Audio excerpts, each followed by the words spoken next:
e te rōpū e hui mai nei, ka nui taku mihi ki a koutou i tēnei ahi ahi. Nō reira ko Kim Workman, tōku ingoa o Tararua i ngā maunga, ko Wairarapa te Moana, ko Ngāti Kahununu me Rangitāne, o Wairarapa te iwi. Nō reira, I just am pleased to welcome this group of people from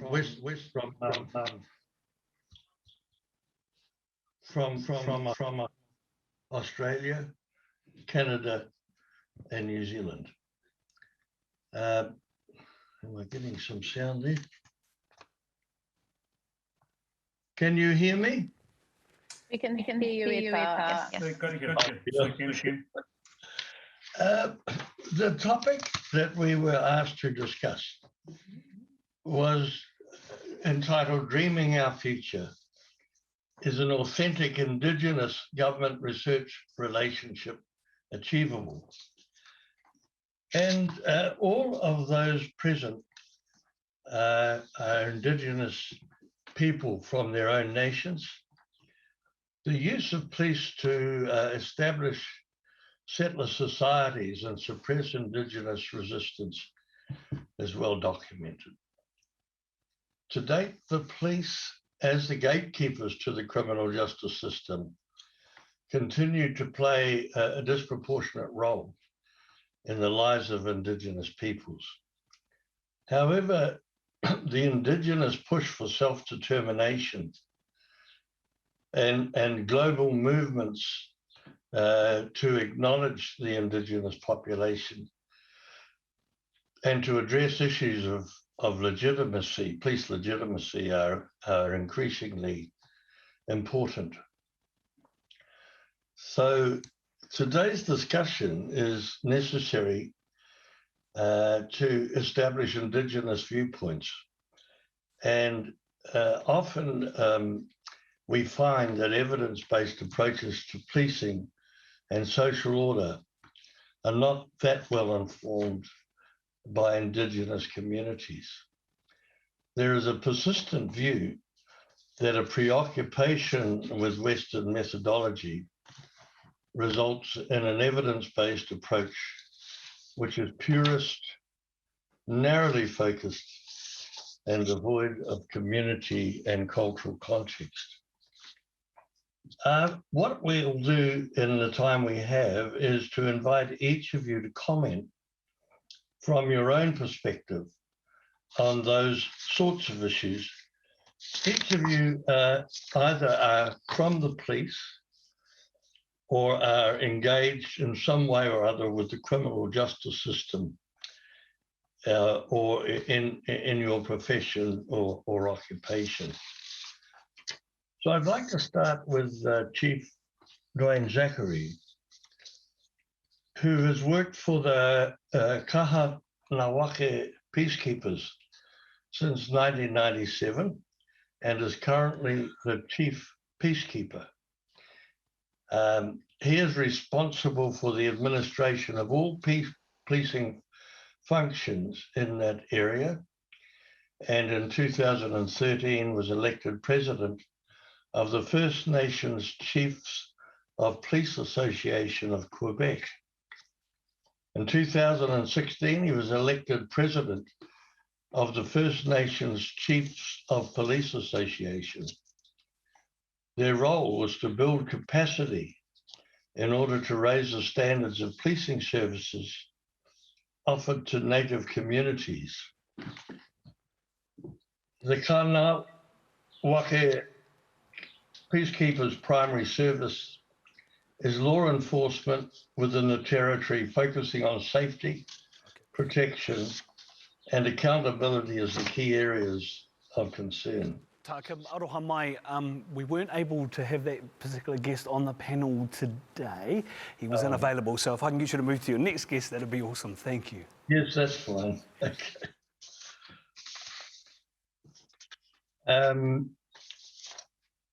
Can I turn to Caitlyn Kasper? Are you there? I am here. That's great. Thank you so much. I'm really apologise for not realising that one of the members could not be present.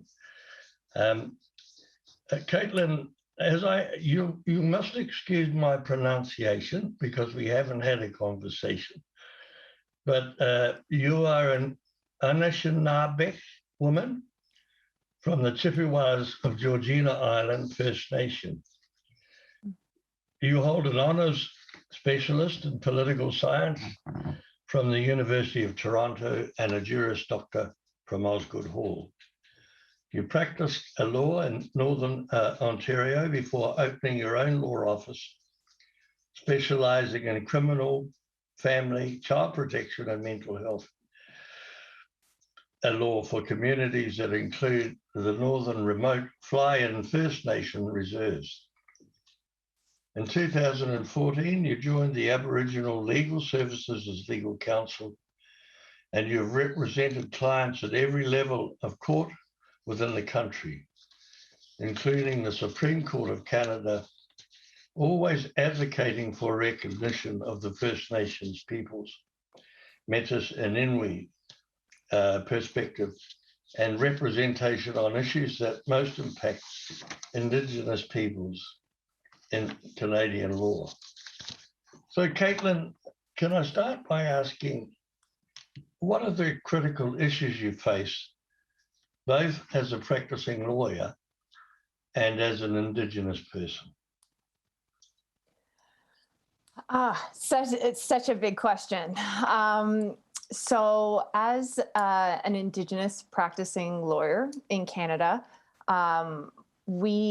Aboriginal Legal Services has the privilege of being able to represent and work with Indigenous communities all across the country. We have such a widespread number of communities that we were able to connect with and represent. Canada, as I'm sure you all are aware, is a very big country, and we have more than 630 First Nations communities in Canada. We have 50 nations of Indigenous people within our country, and those nations all have their own specific languages, traditions, and it is, in addition to that, our First Nations individuals and communities, we also have the Métis people who are very distinct and separate with their own language of Michif, and come from communities that joined French, many French trappers who first were involved in the kind of colonial experience of Canada, as well as the Indigenous people, and they together formed communities of Métis. We then have the Inuit people who are in our very far north of Canada and who also do not identify as being First Nations, but have their own specific sets of languages and communities within the north as well. And so at Aboriginal Legal Services, we do our best to be able to represent the viewpoints of all of those individuals. And it is definitely a source of learning a lot as an individual, but then also continual challenges as an advocate, I think, within the type of work that we do.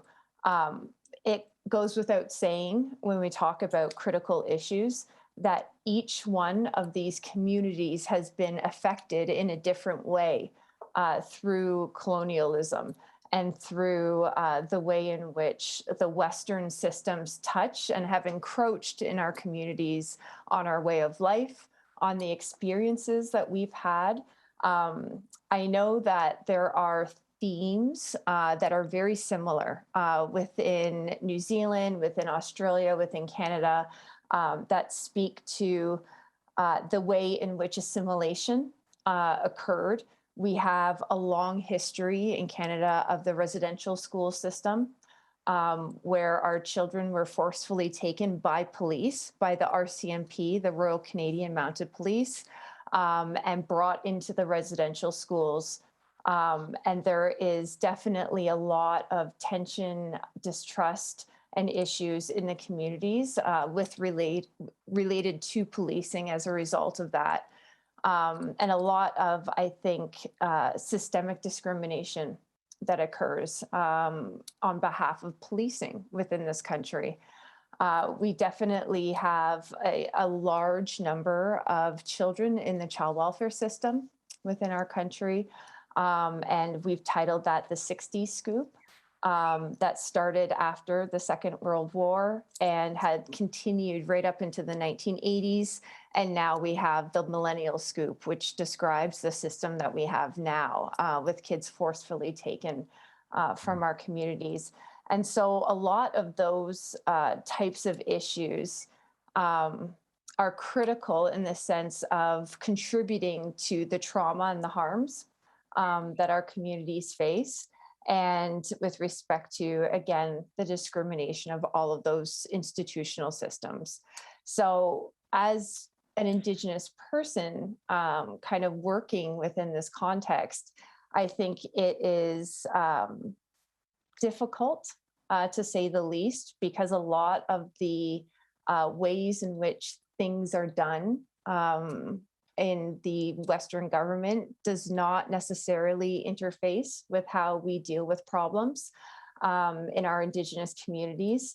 And it's difficult to move forward with our communities and with these systems in a good way that contributes to like the healing, I think, of individuals and of the communities. So trying to kind of bridge that gap, I think, as an advocate, to make sure that people understand, that the government understands when doing policy, and so that the general public that we interact with on an everyday basis is a struggle. And it's definitely one that I think is moving forward, but very slowly, at a very slow pace. And so I think, you know, if I was going to do like just the Coles Notes version, so kind of what my everyday critical issues are, I think that would be a good place to begin. It must be complex dealing with so many different communities with different languages. Are you able to use or refer to any research that has been done around those communities and the, you know, their colonial histories, the sorts of issues that are paramount to each of those communities? Is there any research of that kind? Oh, see, and this kind of frames, I guess, the a number of issues. Is that there has been so many reports, inquiries, commissions that have been done traditionally, that have been done by the Canadian government and by non-Indigenous individuals who have gone into the communities to try and identify the issues there so that they can attempt to fix them and solve them and offer recommendations. We have, you know, kind of the most noted, I think, within Canada would definitely be the Royal Commission on Aboriginal Peoples in 1996. More specifically to policing, the Ipperwash inquiry, which was a standoff between Indigenous communities and police in terms of the provincial government forcefully removing Indigenous people from land in order to take that land and develop it, and which led to the death of one of the First Nations community members. So there was a whole inquiry that was done on that. Missing and murdered. There was an inquiry done on missing and murdered Indigenous women and children that was very recently released, as well as the Truth and Reconciliation Commission, which talked about the residential school experience and ultimately led to an attempt by the government towards compensation. So there are so many reports and inquiries, and I think I've seen this small movement towards having non-Indigenous people doing those inquiries and commissions, towards more identifying Indigenous scholars, academics, judges, people in the judicial system who can take on those roles. And I think what we've seen is that the recommendations that come out of these reports are much better in terms of actually identifying and recognizing what will work with our communities and what won't. But it definitely, I think, was a process for the government to get to this understanding that solutions tailored to Indigenous people require Indigenous people to get there. So you have a process gradually of ensuring that Indigenous people have a role in the research and have a role in the recommendations. Does that necessarily lead to different outcomes?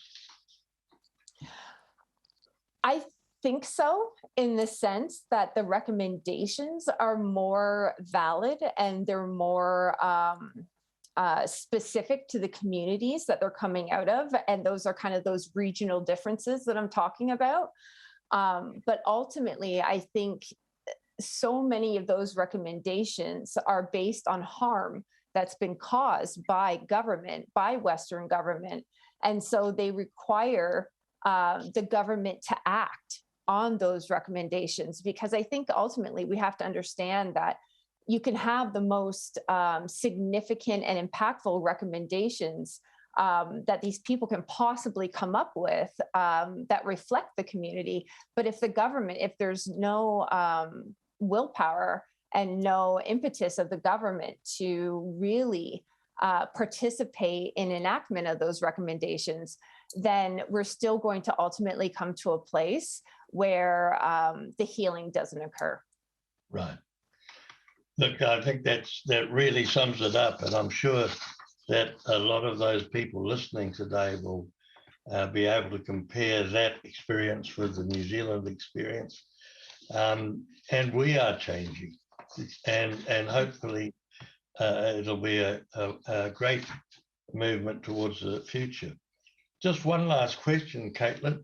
What would an authentic Indigenous government research relationship look for you? You know, what would it mean for you? Well, I think we have heard a lot in our Indigenous communities, and I would be so curious to see what our other panelists have to say. But it's this idea that we've been studied to death. There's this hesitancy of Indigenous people to participate in these types of research initiatives, because I think there's so many tragic issues that relate to missing women, suicide, youth suicide, child suicide within communities, that relate to police violence and death of community members. And there's sociologists that come in. There are teams of researchers who come into the communities and intrude in a way that is not necessarily respectful of how these communities choose to deal with these incidents and to deal with these effects of colonization. And without a certain level of understanding of how to appropriately interact with Indigenous people, I think, and to really listen, I think, I think a lot of researchers come in to communities with an already kind of premeditated understanding of what's going on and what's happening, and actually sitting with individuals in the community and being willing to be open to listen to the elders, to listen to the stories, and then come to a conclusion, I think, is what makes the difference between a community's hesitancy to participate versus a wall, where they face a wall in terms of accessing knowledge.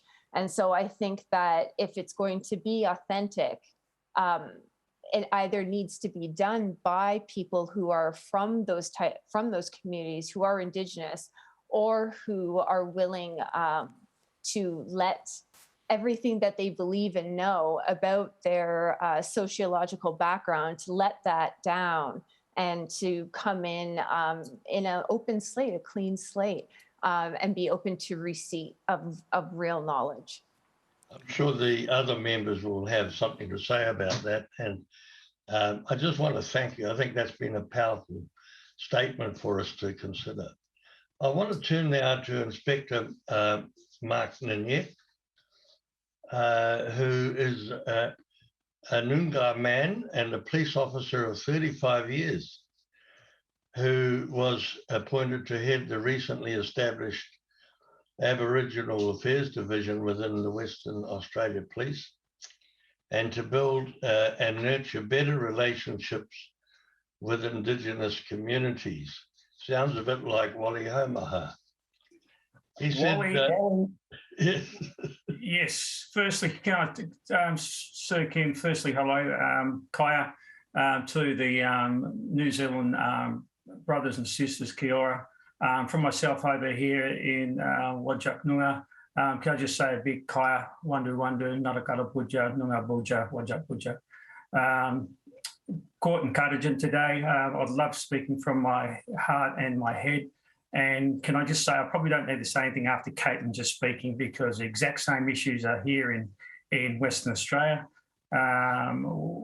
Deputy Commissioner Wali Homaha has been a great role model, has provided a lot of guidance for how we've orchestrated and developed our cultural identity here, and then placed it into a modular world, white-collar world as we would call it, and moving forward from there. But the exact same issues from colonisation for us is only about 190 years. Or 191 exists across the world, and we're very new to the colonialisation, and the exact same issues exist. So we sit in a place here in Western Australia, the largest policing jurisdiction in the world. Wanita, my sister, who's also on here a little bit later, will probably give you some better evidence on the numbers, but it's over the hundreds of tribes, the nations. Where we have, in my nation alone, in Noongar country, which is bigger than New Zealand itself, there's 14 different tribes. And the biggest point I'll probably say straight away is place-based. A lot of people ask me, all Aboriginals are the same, Mark. I said, well, no, they're not. They're different nations. I said, if you have a look at a map of Europe, and I'd say, take a look at Portugal and Spain. I said, that's the Noongar nation. So you move up to France, then France into the Amazigh, and Yarra, then you have to go east.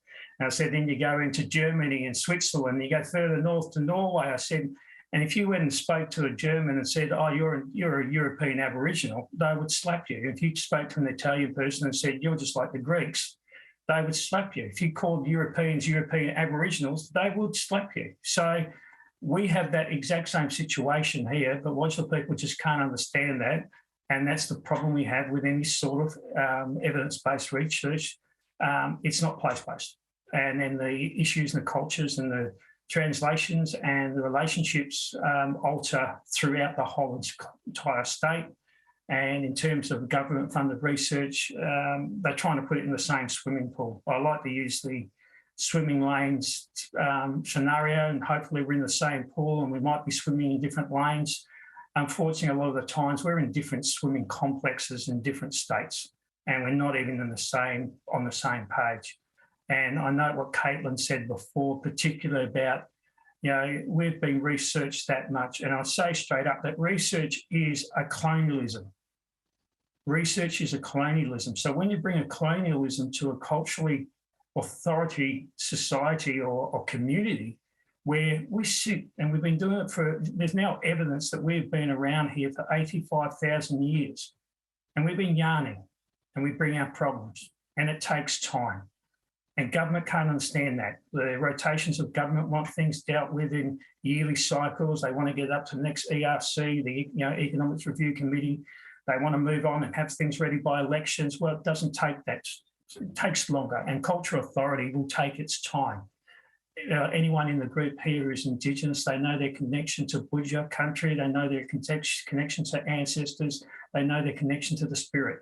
And it takes time. And then you've got to also, of course, talk to your own community. And everyone else in that community has their own views, and everyone has to be listened to, and a consensus has to come.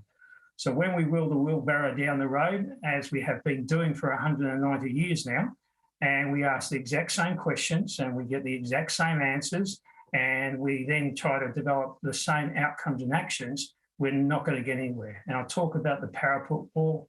Being an Indigenous person, Indigenous people have been putting their head above the parapet wall for so long, and they hope this is the time we're going to get it right.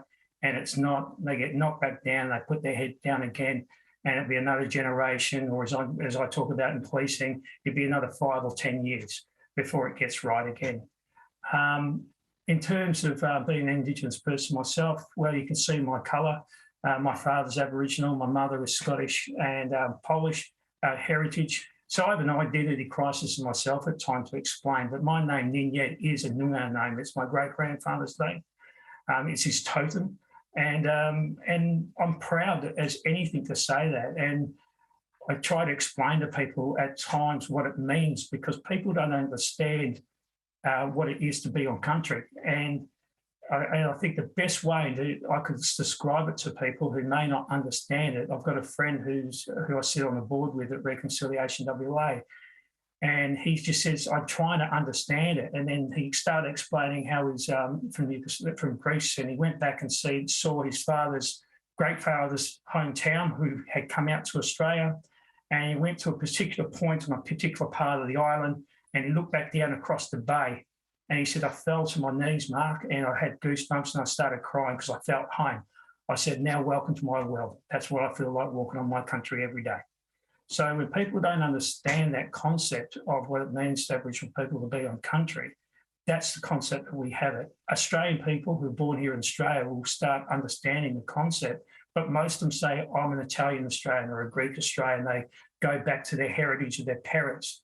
Well, guess what? We're actually Aboriginal. We're Indigenous to this country, Indigenous to this budget, and that's the big thing. And we need to be asked about how we move forward. And as you can probably see the way I'm speaking at the moment, what critical issues do I face? This mouth gets me in trouble. So that's it. I'm the most senior police officer in the thing. I've been fortunate enough recently to get some more commissioned officers, but even at my rank, I'm still not considered a senior officer. And working in hierarchical organisational, we're building capacity in policing now in Aboriginal people. It's great, but we don't have authority, and we need to build authority inside that as well. Well, Mark, we will better make sure that your mouth is blessed before you leave here, because you're going to have to use it by the sounds of things. Yeah, well, you must tread a fine line at times within the police. Look, as I think you said, after 35 years, you just carry the chalice now, and you try to fight the battle. Working on Reconciliation WA now, it's working with the wider community now. Many of those would see the basis of that is about building respect, and most of that respect after building that is solely through truth-telling and healing. And until our people have never been taught in the curriculum, and I know it's different in New Zealand, but the curriculum has not been spoken to about the history. And when people hear the history now, they're flabbergasted. They didn't understand that. I see articles written now in the newspaper where ancestors are turning on their, relatives are turning on their ancestors from finding out now what part they had played in massacres and disowning them. We're now getting places named from their Indigenous names now.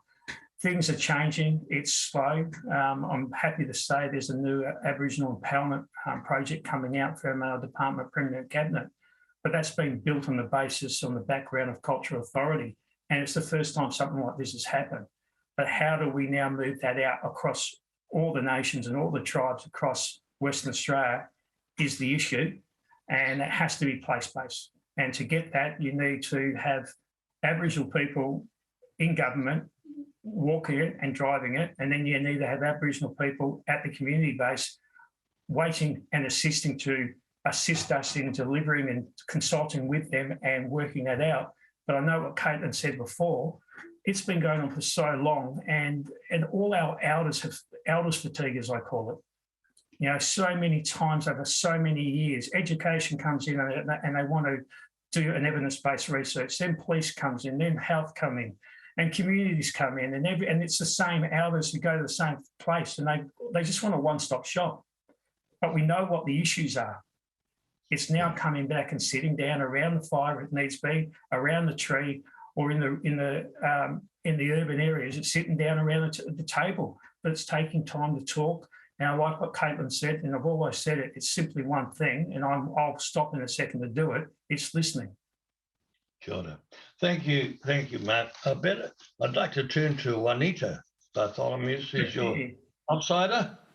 Aroha mai, Tā Kim, we've just lost Wanita, so we'll hopefully get Wanita back on. We just lost her connection, so apologies for that. We'll try and bring her back in. If I get you to either go to my good mate, Dr. Juan, or indeed to Renee. I'm going to ask Juan Tauri, Dr. Tauri, who's sitting there with his ear muffs on. Kia ora, Juan. Kia ora, Kim. Oh, yeah. Juan's had a really interesting and significant career as a criminologist, teaching at the Victoria University of Wellington, Auckland University of Technology, Queensland University of Technology, the University of Wollongong, and latterly at the University of Waikato.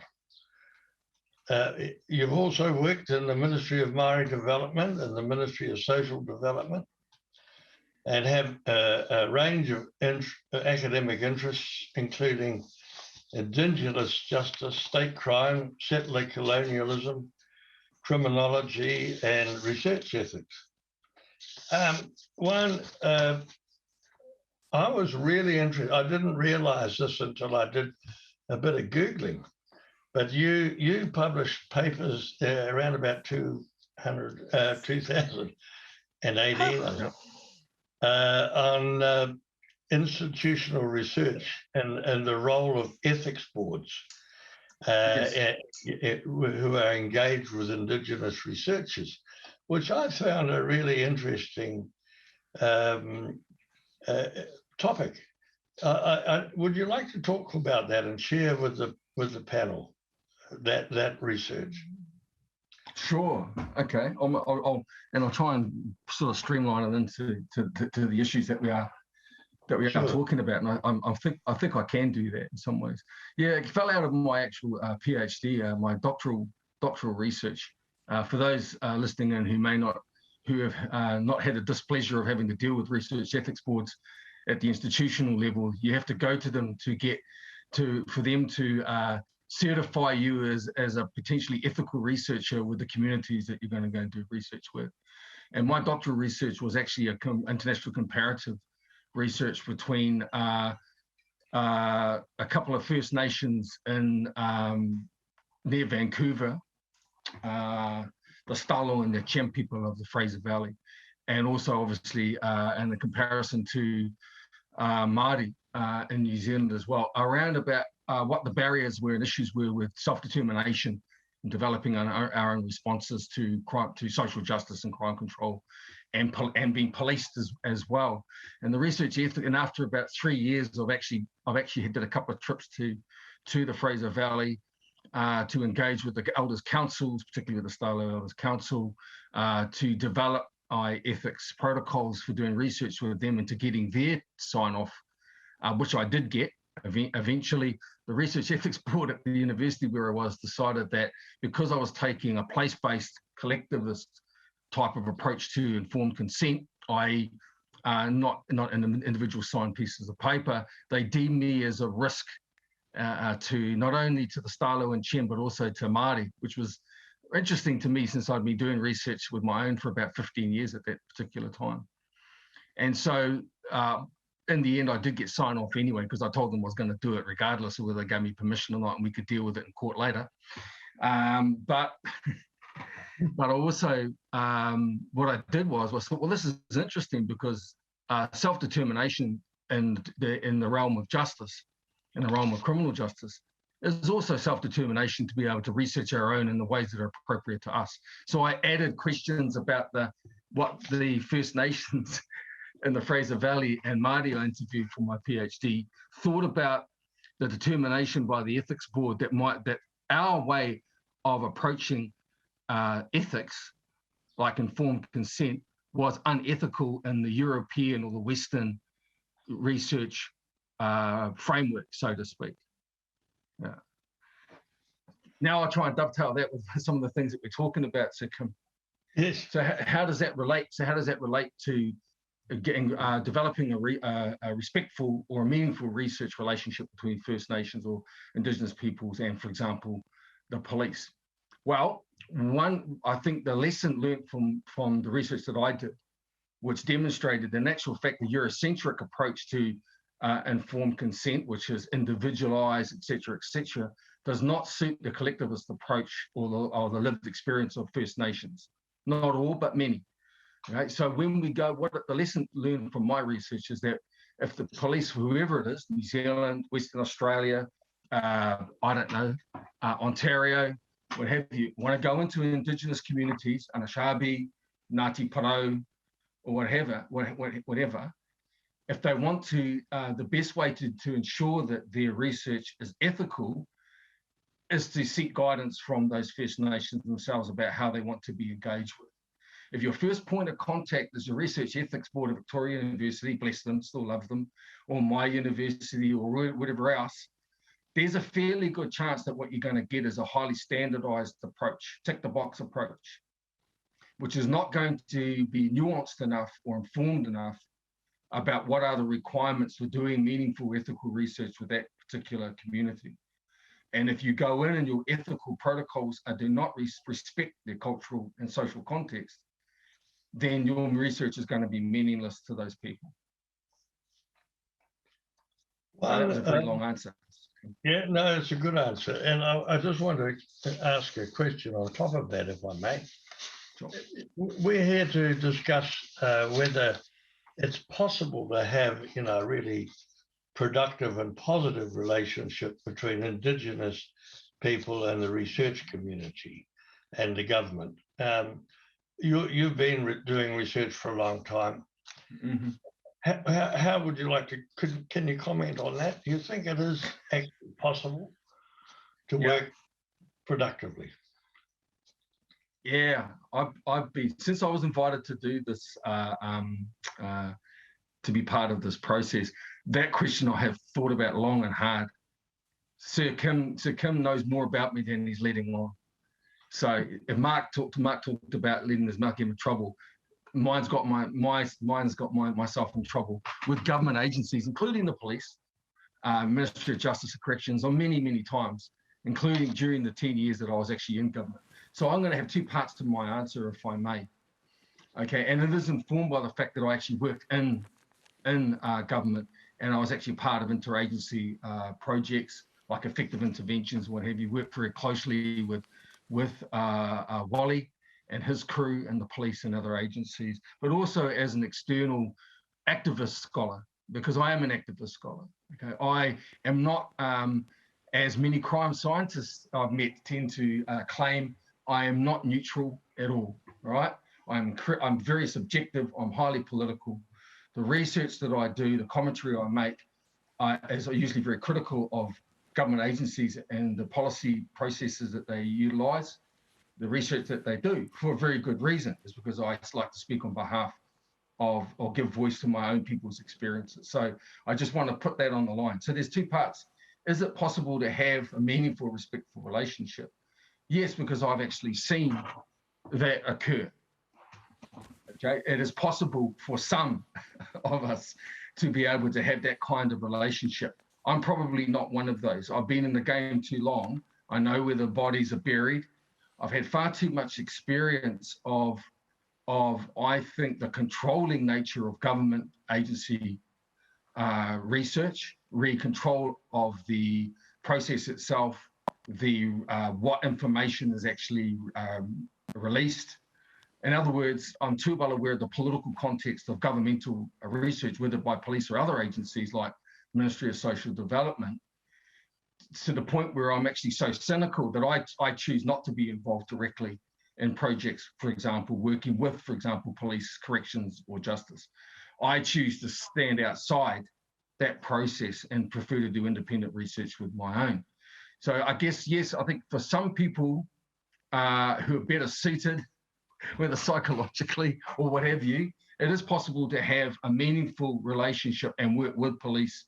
As I'm aware that there are many Māori on your advisory board to come for the project that you are leading at the moment, and with the police around points of potential bias in policing and what have you. So I think that it is possible but a number of things have to happen for it to be meaningful. And that means meaningful not for the Indigenous people who choose to be part of the project, but the Indigenous peoples that the project impacts, i.e. those communities that the police are going to, or the researchers are going to go in and take knowledge from, yeah? Those communities who are the ones that are faced with long histories of very violent, suppressive policing strategies, and all the settler colonial contexts of Canada, Australia, New Zealand, and the United States. Okay, so it depends on what you mean by meaningful. It can be a meaningful project if we get involved in a meaningful way and we develop information that, for example, makes the police look good. That's meaningful for the police. But if it doesn't mean that but it doesn't deal with the relationship problems between First Nation communities and the police, that if it doesn't somehow have one of the primary focus of that research is to turn around the appalling suppression and surveillance strategies related to that, our massive overrepresentation and arrests, prosecutions, and who have you. If the research is not focused on that, peeling back the colonialist context of policing, then it is not useful to Indigenous peoples in my view. All right. So I think I might stop there, Tā Kim, because you might otherwise pursue Juan. Yeah. I think it's a really valuable contribution, seriously, Juan, and I really want to thank you for that. Apologies for interrupting, Tā Kim. Sorry, we've got Wanita back. I just wanted to let you know we've got Wanita back on, and we've got about 15 minutes left, Tā Kim, just to let you know, just a time check. I want to give Renee the opportunity to perhaps finish, so I'll come back to Wanita. Lovely to have you back. And you're a mate of Inspector Mark Ninyett, a Tupan woman from the Leonora Wollona region of Western Australia. More than 15 years experience working with Aboriginal people for various government agencies. One, you've had more than 10 years experience in delivering cultural awareness training to government agencies, and you're currently employed with the Western Australia Police as the manager of the Aboriginal Corporate Development Unit, which provides strategic advice, policy development, and frontline operational support. So, Wanita, it's good to have you back. I'm pleased that you didn't get lost somewhere in the internet world. Tell me about how you feel about this role that you have and what the difficulties are. I think, and I'm going to try and tie in some of the stuff that the previous speakers have spoken about. I guess the challenge is a number of different layers for me, particularly as a grassroots Aboriginal woman, and I'm just putting it out there, I actually hold no degree. Okay, I would have liked to, but different circumstances through life didn't allow, although I've had 30 plus years of government experience in the Aboriginal world. So I guess the challenges for me in terms of looking at research and how it's applied is, I first want to go to the critical factor of it's important for researchers to understand the cultural lens which they're actually researching. it is no good to be able to sit there and come in, as the others have spoken about, in a colonialistic way without having a grassroots depth of understanding to the cultural groups that which you're reviewing, because otherwise you're just going to sit there and then, as Juan has said, is formulate your research into the colonial aspects that you want to achieve. And it may not be, an intent to create a bias, but if you don't have cultural understanding, then that bias creep is automatically going to, go into your research. The other challenge is in terms of research, particularly with Aboriginal people, and just to put it out there to our audience, Aboriginal Australians are the most researched Indigenous group in the world. We have been researched prolifically, and as Mark, my colleague, has said, we have more than, before white man arrived, more than 500 Aboriginal cultural groups with 500 different dialects. Within WA, we have more than 150 different Aboriginal groups. Sadly, only 40 language groups exist, but Mark is a Noongar man. I'm a Bidini woman from Leonora, to give you a context, that's around 900 kilometres apart. So in terms of the Aboriginal people within my community, some of my family only encroached or met white men in 1979. So the colonisation aspect and the evolution of cultural clashes, I guess, have changed depending on whether you're in Sydney as an Aboriginal person or whether you're in Walloona as an Aboriginal person. So research is coming out and having a cultural understanding of the Aboriginal cultural groups in which they're researching, because they tend to lob us into one homogenous group.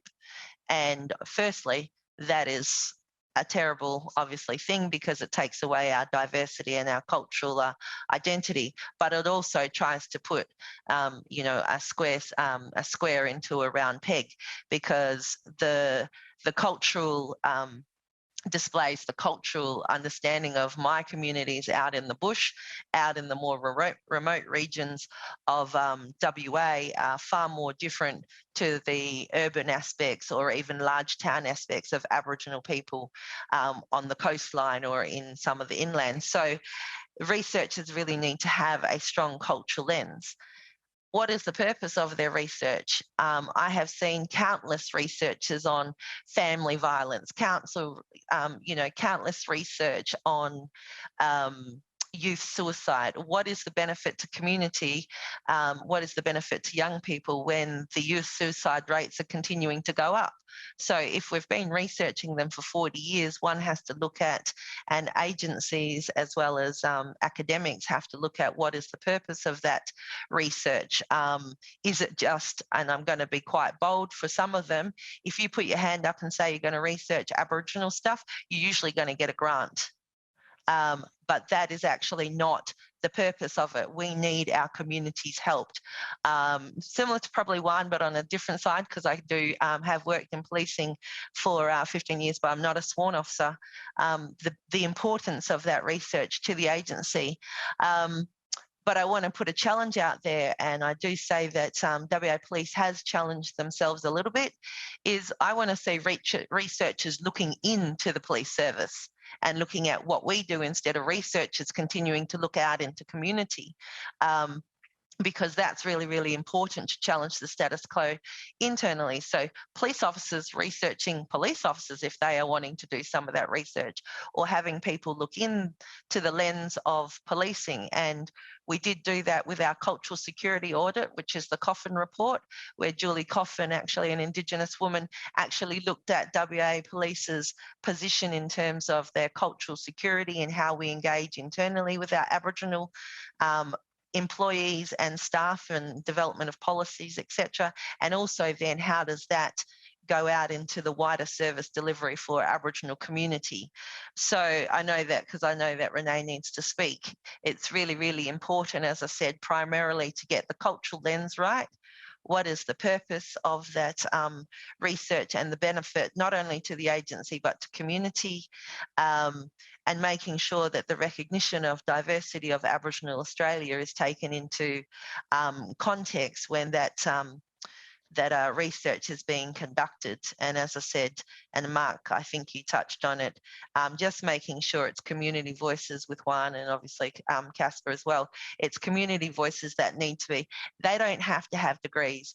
Aboriginal people can even do research without having a postdoctorate degree. They should be able to research in a cultural context. No, we still ask Aboriginal people to go and get academically based degrees to be able to inform academics and agencies on Aboriginal people, which I find again a trying to put a Western spin, even for our Indigenous brothers and sisters doing research, having to frame it in an academic way again, just to be heard, which again, as I said, when I'm dealing with grassroots people feuding, we've sadly just had a situation in the courts just play out last week with an officer, and the outcome of that, what research is going to be done to assist our officers in better mental health awareness and so forth with Indigenous people. That needs to come from Aboriginal people. That needs to come from the family of the victims. That doesn't have to come from a person with a postgraduate degree. So that's a great contribution, and it made me think while you were talking about the way in which we talk about Pacific peoples, even though that includes a whole lot of different nations, but we tend to collectivize them, and it made me think that perhaps Maori police officers could do a great job of researching the organisation in terms of the responsiveness to Maori employees. Renee, I'd like to turn to you as the last speaker, and Renee is from Rangitane and Muopoko from the central North Island of Aotearoa, and also of English descent. Been a police officer for 25 years in roles including close protection, road policing, training, advisory, justice sector liaison, and currently the principal advisor to the New Zealand Police Commissioner. She completed a degree, a master's degree in Māori and Indigenous leadership in 2019 with distinction, and has had the opportunity to travel to Alaska and Hawaii to learn about Indigenous communities as part of that study. I want to invite you to comment, Renee, on what you've heard today and put your spin on things.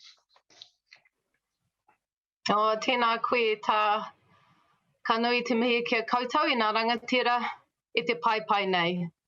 Nō reira, kei te mihi, kei te mihi, kei te mihi. I think, first of all, to acknowledge everyone that has spoken today. It's been amazing to hear the comments and to feel the same. And I remember in my travels through Alaska and Hawaii when we visited Indigenous communities, being surprised, I don't know why I was surprised, of the same stories of colonisation, and hearing today particularly that, we have been researched and researched and researched. Have we been included? Have we been asked? Have the outcomes been for Indigenous people?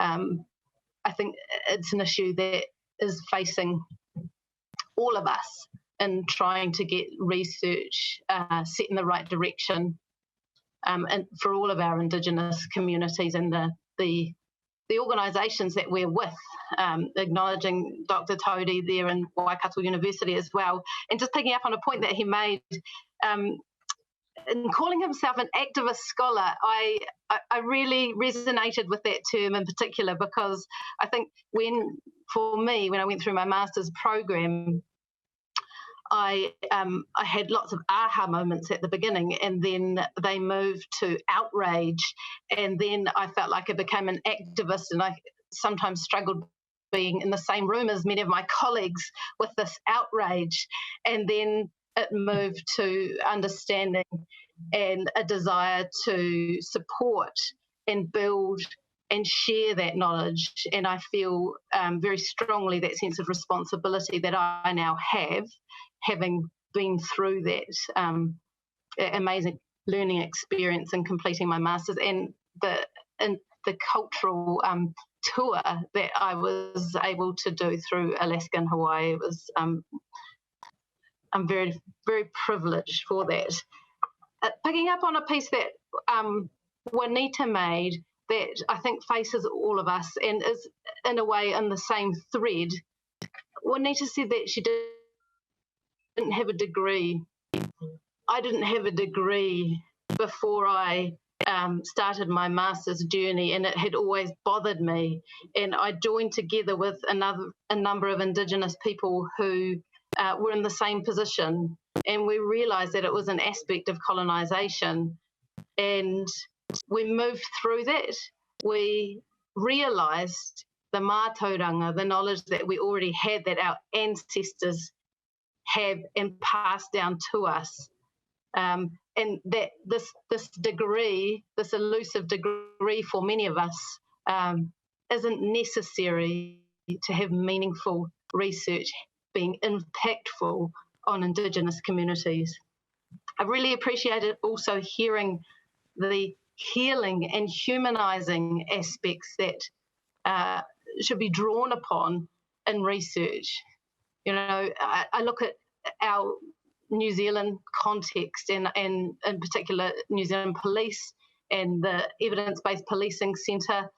I think it's significantly changed the way we approach problems in policing. Has brought a particular rigour. Is it perfect? No. Is it impacting policy and training sufficiently? No. But are we moving in the right direction? Certainly, yes. You know, I think when we hear how many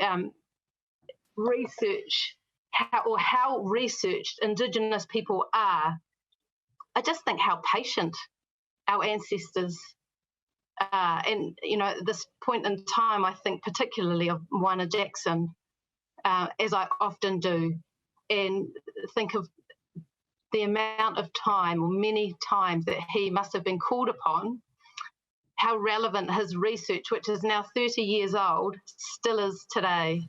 How many times he must have heard the same requests and desires from people wanting him to support their research to bring better outcomes for Indigenous communities, for our Māori communities, and he willingly, so many times before, steps into that space because there's a huge sense of responsibility. And I think that's one of the particular challenges that face Indigenous individuals, the enormous sense of responsibility, finding balance among all of this work that needs to be done. Responsibility to our whānau, our hapu, our iwi, our sub-tribes, our tribes, let alone our work environment. Ensuring that relationships are enduring, understood and embraced, particularly in this time-pressured society in which we operate. One other thing that I heard that I'd like to reflect and bring back to something that I've heard you say before, Tā Kim, is elder fatigue. And I know from our experience here in New Zealand, we have the Commissioner's Māori Focus Forum, and many of our 12 policing districts in this area have their regional forum. And many of these leaders are involved with both. They are involved with various other government agencies. So again, it's that fatigue, that elder fatigue, or kaumātua fatigue we say here, of having to repeat the same story, have to have patience and understanding, and to have that seat at the table, to have a voice. One other aspect that ties back to Dr. Tauri's comment about that activist scholar, which really resonated with me. I know, Tā Kim, you often talk about being the hoarere, the angry friend, or as it translates. And I think that we are so lucky to have people like you and people like Dr. Tauri who also provides that activist scholar approach or that angry friend. And probably the difference between it is often, Dr. Tauri, we might just read your comments in the media. Tā Kim would phone the commissioner. But regardless, please know that you have a place in this, and it adds further rigour and further challenge to the work that we do. If I talk about dreaming our future, I think what that really looks like to me, in one short sentence, is research that incorporates training, practice, and policy. It impacts the communities that it needs to, Indigenous communities. It's going to involve a Māori worldview or an Indigenous worldview. And our elders would approve of it. And our mokopuna, our grandchildren, would embrace it. One other comment that I'd like to make, which surprised me again, is we have gold in Aotearoa, New Zealand, with Linda Tuhiwai-Smith, Professor Linda Tuhiwai-Smith. Wherever I travelled in Indigenous communities, Indigenous academic communities, they raved about this master and her decolonising methodologies book. And I had the privilege of meeting Professor Linda Tuhiwai-Smith, and she said, "Oh yes, my profile's much bigger internationally. I'm not particularly well known at all in New Zealand," and I think that's a travesty. I think there's so much opportunity for us here, and and our close neighbours, particularly in Australia. So just one other thing I wanted to flag. Thank you, Tā Kim. Kia ora, Renee.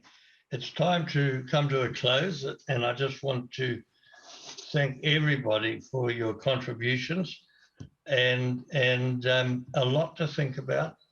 I think perhaps if I can just close with a karakia for us all. Kia taunga manaakitanga a te mea ngaro. Ki runga ki tēnā o tātou.